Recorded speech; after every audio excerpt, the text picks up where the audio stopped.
7 fires in 6 months. We had a farm, we had a sawmill, we had a crew working in the woods, we had trucks, we had a wood chipping company, we had a store.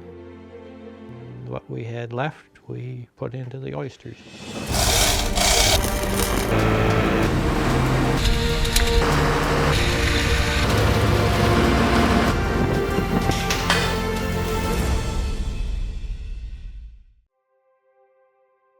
It's the first thing I always looked at every morning, drag myself out here and look out the window at the bay. It always has a special, unique beauty that I see in it. Well, the family had been involved in oysters right from the very beginning. So historically, I had heard stories about it.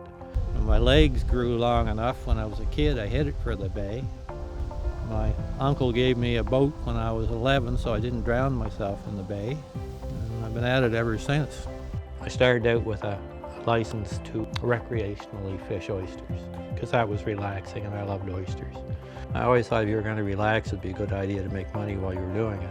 I guess maybe those fires were what was needed to set me on this track. Well, I wake up in the morning. I feel the way I did when I was 19 or 20. Then I try to move. The reality comes home to me. I can go out on the bay, I can harvest. There's always something there that brings me close to nature and the land and the creatures of the ocean and of the forest. I just can't quite put it in words. It's just something you can feel good about. When I got so I could make a living here, it was even better. And by the way, I can't swim.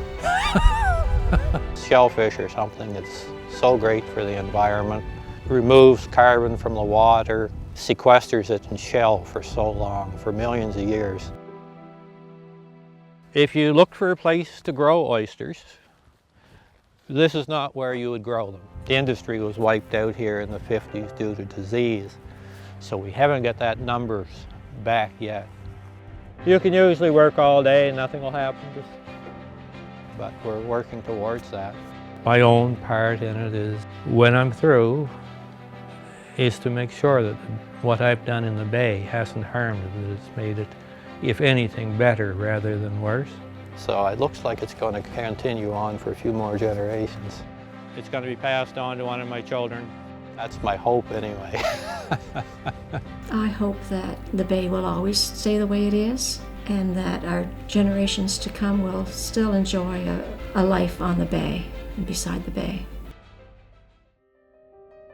If we get the sort of sea level rise that they're talking about, this house won't be much value in a few years.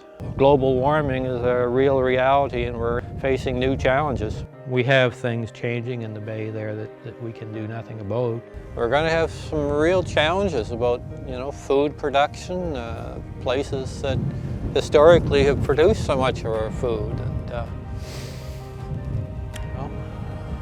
it's things we really need to be thinking about. What I do, I'll strip the eggs out, I'll strip the sperm out, I'll mix them together in a bucket, and then I'll grow the larvae in a tank. Then when the larvae is ready to set, I'll pull the drain plug and let it go out into the bay. Just a way of supplementing what the bay can do on its own. I'm lucky enough it works. And now it's a tremendously productive location. I think that I have joined into a rich heritage of the oyster industry in Nova Scotia. I don't know how much longer it can be continued. I think we're going to have to adapt, but it'll be up to Rachel and my grandchildren. If every one person does a little bit, it'll make a big change.